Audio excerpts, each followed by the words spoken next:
But what we're talking about is this is a calendar that is based on the birth of Guru Nanak Dev Ji, right? That's the beginning of the calendar. Just like the calendar we follow, the Gregorian calendar, is based on the birth of Jesus Christ. When you count the years. So currently we are in Nanakshahi year 552. So that means it doesn't directly mean that it's been 552 years since Guru Nanak Dev Ji. It means that it's so roughly we're in 2021 at the moment. That doesn't mean it's been 2021 years since Jesus Christ was born, because Christians don't know the exact date of Jesus Christ's birth.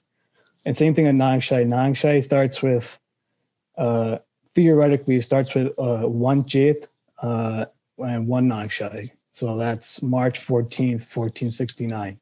That's the we wouldn't call that a technical.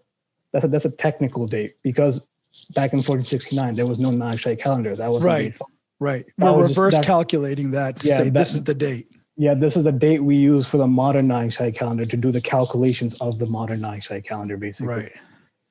Right. And why is it even important for us to have a calendar when there's already been calendars in place? We have the whole world is following a calendar.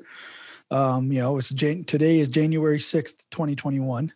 The whole world is following a calendar.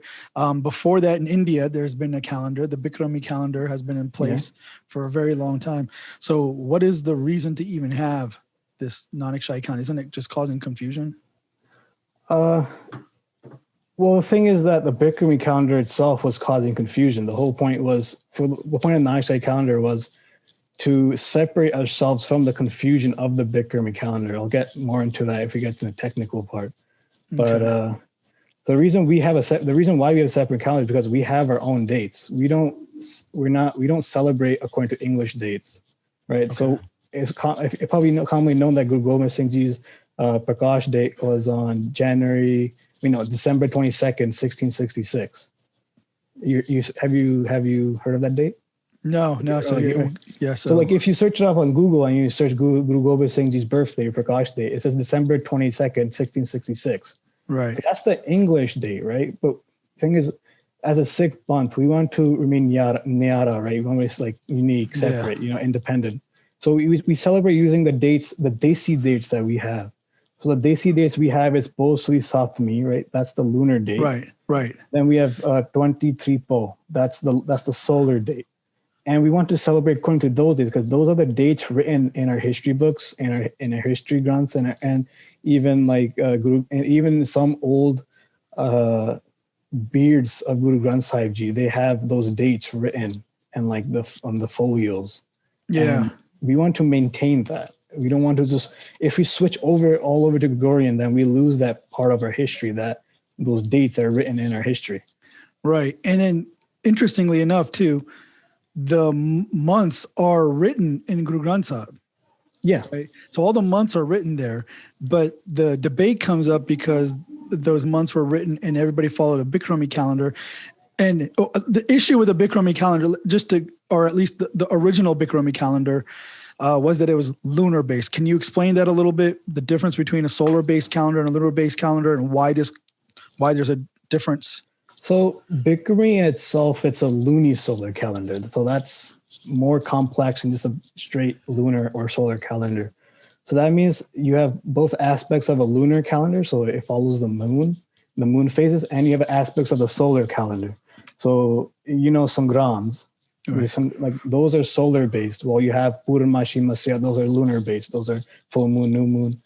And the Bikrami calendar, it basically tries to combine them into like one calendar. And that's where the confusion comes from, because you're taking like two separate concepts, trying to putting into one calendar, and it's like trying to mix them up. And the calendar becomes so complex that only like special people who understand the mathematics and the astronomy behind it can understand it fully and like even use it to like its full extent. Yeah, because when you look at a lunar calendar, basically what we're saying is that each month is defined by the phases of the moon, right? From having no moon at all to a full moon. Yeah. Right. You're going through all the cycle all the way around. Yeah. That's 1 month. Yeah. And if you follow that cycle, it has no significance in relation to how we think of 1 year, which is one full trip around the sun for the earth to revolve around the sun. So when you're trying to measure the months based on the moon cycle, you're going to have that discrepancy because it doesn't correlate. Example I can give is the Muslims, right? They follow the Hijri calendar, which is a purely lunar calendar. That's why their holidays always, sometimes they come in the summertime, sometimes they're in the winter time, sometimes it's spring, sometimes the autumn. It's always changing. It's always moving, Because by inherently the lunar year is shorter than the solar year. So like it's always going to be falling behind and behind and behind. Yeah. And what the Bikrami calendar tries to do is tries to force the lunar calendar to be as long as the solar calendar. It's like you're basically trying to force. And how does it do that? How do you do that? What do you have to do to force it? Because it sounds like you're trying to put a square peg into a round hole. Yeah, that's exactly what they're trying to do, and it's somehow been working for all these years. What they do is every 3 or 4 years they insert a leap month into the lunar calendar. An entire month. Entire month gets added to, because after 3 or 4 years, there's like a whole month gap because the lunar year itself is short compared to solar calendar. So it's like after 3 or 4 years, a whole gap between the solar and lunar year. So they insert a month to make up that gap.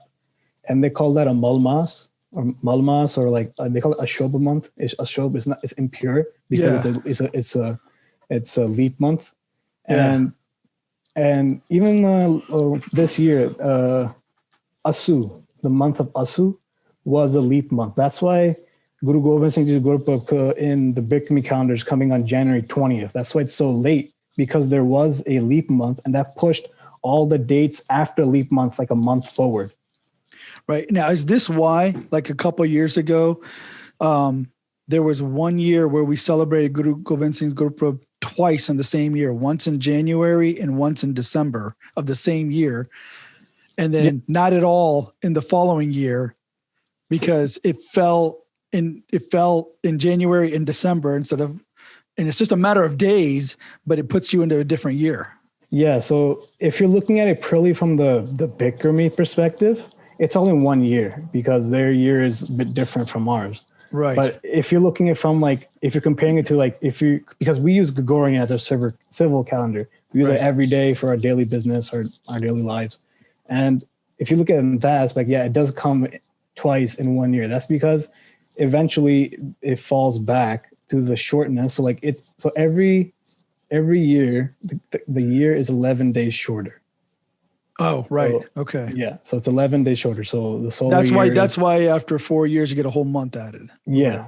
Yeah. So eventually at one point what happens is that the holiday can come twice in 1 year because the gap, it gets so big that it can't maintain the it comes in the same year basically because it's the gap, and then you end up having to skip it in the next year. Yeah.